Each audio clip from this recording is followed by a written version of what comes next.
medical correspondent Dr. Sanjay Gupta sat down for a 3-hour one-on-one with controversial podcast host Joe Rogan last night. Sanjay, you're a prince. I don't think this boy's got all his marbles. I don't know where you get your patience. I really don't. A remarkable display of calm and patience there. Thank you so much for that. That kid's about as sharp as a pound of wet liver. Yeah, older people, fat people, I think a lot of those folks. My real concern is this urge to vaccinate children.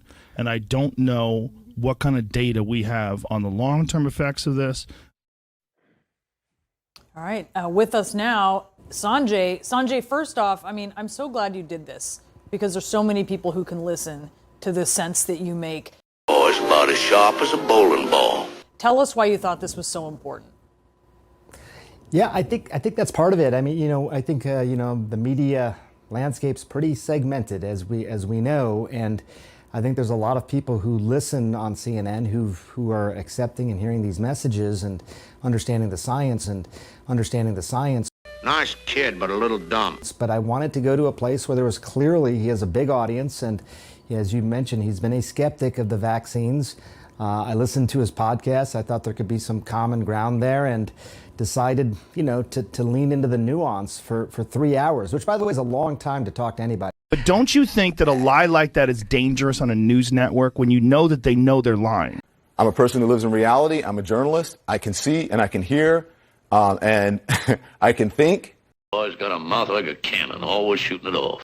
Yeah, I mean, Andrew, I just have to ask, Tucker Carlson, let's just say he's just a bad person, and he represents so much of what is wrong in television news these days. You know this all too well. He spouts off white nationalist talking points, and That dog's like taxes.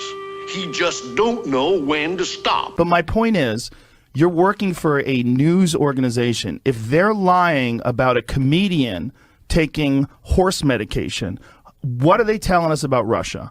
What are they telling us about Syria? Do you understand that that's why people get concerned about the veracity of the news? The only party now that is operating in reality is the Democratic Party. Boy's got a mouth like a cannon, always shooting it off. The Republican Party is obsolete.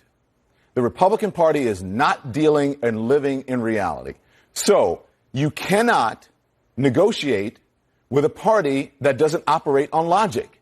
I'm not a political person. I'm a person who lives in reality. I'm a journalist. I can see and I can hear and I can think. Boy's about as sharp as a bowling ball.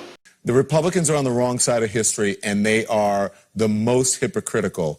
I'm not a partisan. I know people think that I'm some liberal Democrat. I'm not. Or they used to think I was a conservative Republican. I'm not. I don't think this boy's got all his marbles. The Obamas are really classy folks. Nice kid, but a little dumb. What are you talking about, Chris? They showed respect for the office. Yes. The way they conducted themselves Yes. in office. No scandal. There was no trash. That kid's about as sharp as a pound of wet liver. No affair. There was Amen. They showed the ultimate respect for the office. That dog's like taxes. He just don't know when to stop. They do not have to show respect for someone who does not respect them. Someone who tweets out pictures of them behind bars of the president's. You don't have to show respect for that kind of person. Here, let me show you what I would have done. You don't have to. Well, let me show you. I want to show you something. Let me show you what I would have done. Okay, come here. Come here, ahead. Dom. Come here, Dom. Oh, to shake poor my Don. hand. Try to go. you're petty and small. I'm not petty and small. That's real. And Real it petty and shows you small. this is not no.